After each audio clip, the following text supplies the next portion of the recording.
it's time for a change, and I'm tired of the same old same, the same old words, the same old lines, the same old tricks, the same old rhymes, and the days, the precious days, man, they roll in and out like waves. I got boards to bend, I got planks to nail, I got charts to make, I got seas to sail. I'm gonna build me a boat with these two hands, a fair curve from a noble plan, and let the chips fall where they will, 'cause I've got boats to build.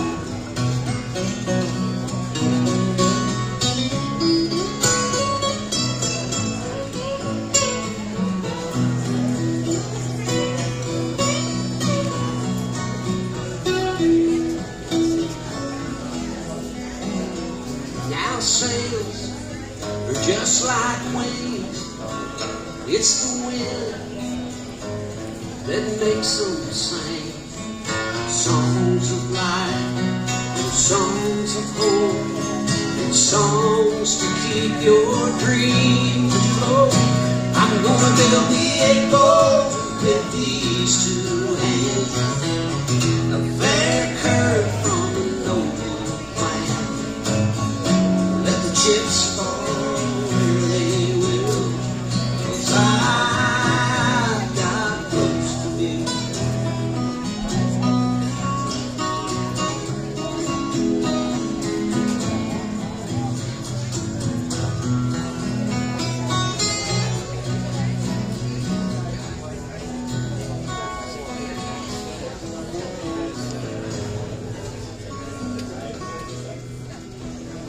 Well, I got to write that song, Big Guy, which was a thrill in itself, and the thrill just got even better after we wrote it. Guy listened to it a couple times, and he said, "Man, I'm going to record this."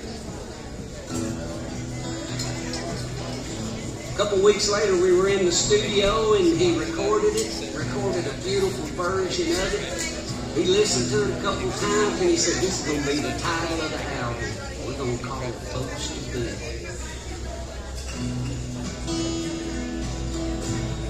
I started to grab my phone and call my mama. I was going to say, "Mom, you can't believe what's happening." I was going to say, "Mom, it don't get no better than this. It can't get no better than this." Wrote a song with Guy Clark, recorded it with him, and now it's going to be the... But I'm glad I didn't call my mama, because I would have been wrong, because it did. It got better than that. Guy's record came out, it did really well, and I was happy as I could be. Like I said, thinking this can't get no better. A few months pass, we get a call from Jimmy Buffett's people. Oh, really? Yes. They said, "This is Jimmy Buffett's people. And we're wondering if it'd be okay if he recorded that Guy Clark and Verlon Thompson song about boats to build." Wow. And we said, "Yeah." Guy and Verlon's people say, "Yeah, it's okay." So they did, and man, it came out and it sold like 2 million copies the first week. Yeah. And once again, I was going to grab my phone and call my mama, and I was going to tell her, "Mom, 2 million copies in a week, it don't get no..." But then I got sidetracked, and I didn't call my mom again.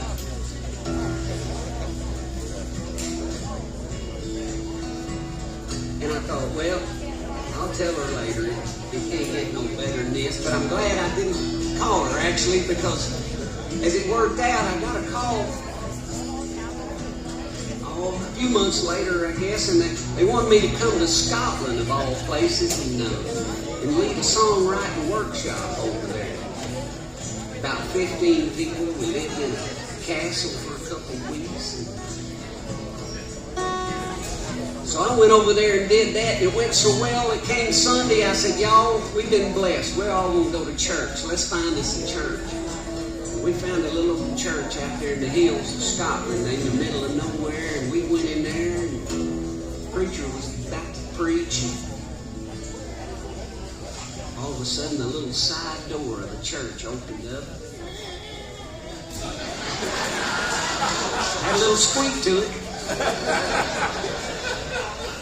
And you could hear a little breeze blowing through the door.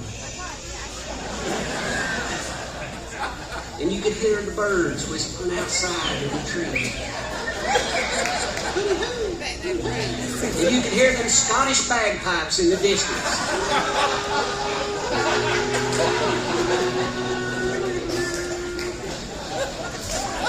What about sheep? Did you hear the sheep? Heard some sheep. Heard some sheep.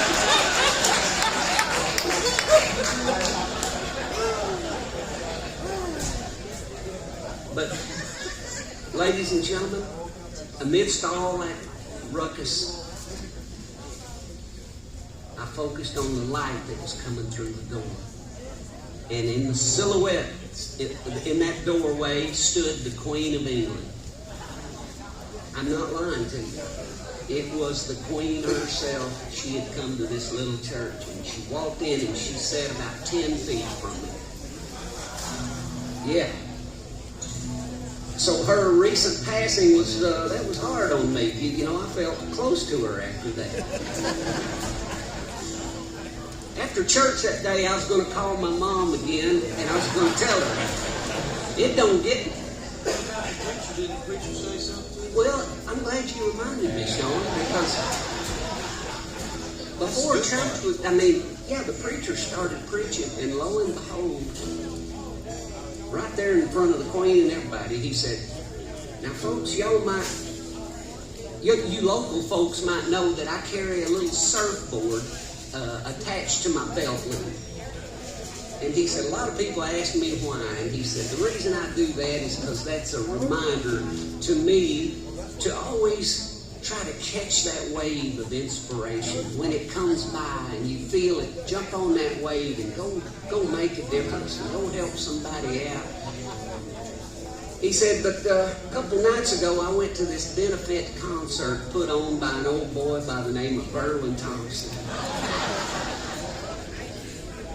And he said, after listening to that boy, he said, I'm here to tell everybody today that I'm getting rid of my surfboard because I'm going to build me a boat. He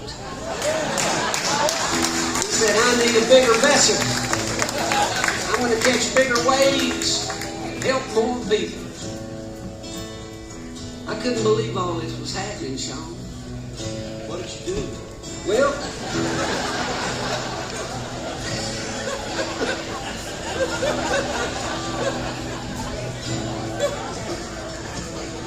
I grabbed my cell phone. Yeah. I went outside immediately and I was going to call my mama, but I forgot to set up the damn international plan. You stuck in a huge bill. You can't do that. So I just put it off. But I'm kind of glad I did. Because I would have been wrong again. I got home and I went out to my little mailbox out there at the end of the gravel driveway, Shawn, and I pulled out an envelope and it was addressed to me and it came from somewhere in Key West.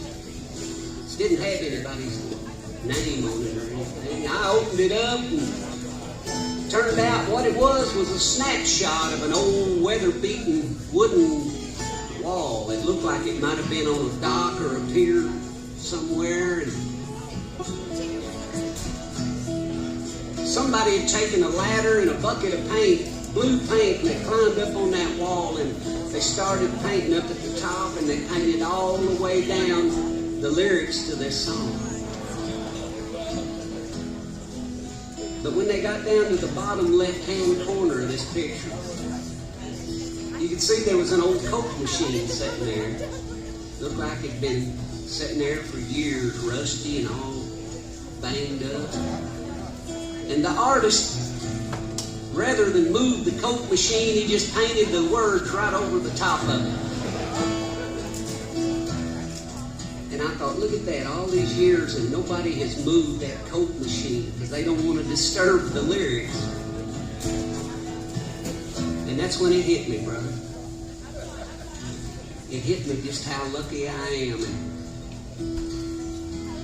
how well, you never know when we write these songs where they're going to go, who they're going to reach, and what they might compel somebody to do. And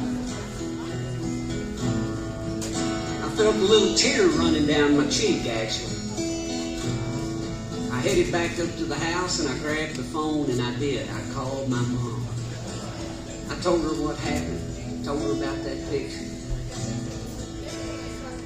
I said, Mom, it don't get no better than this. I'm sure this one's home. You see there, that's what I'm headed for. I let the stars guide my way. I'm gonna sail into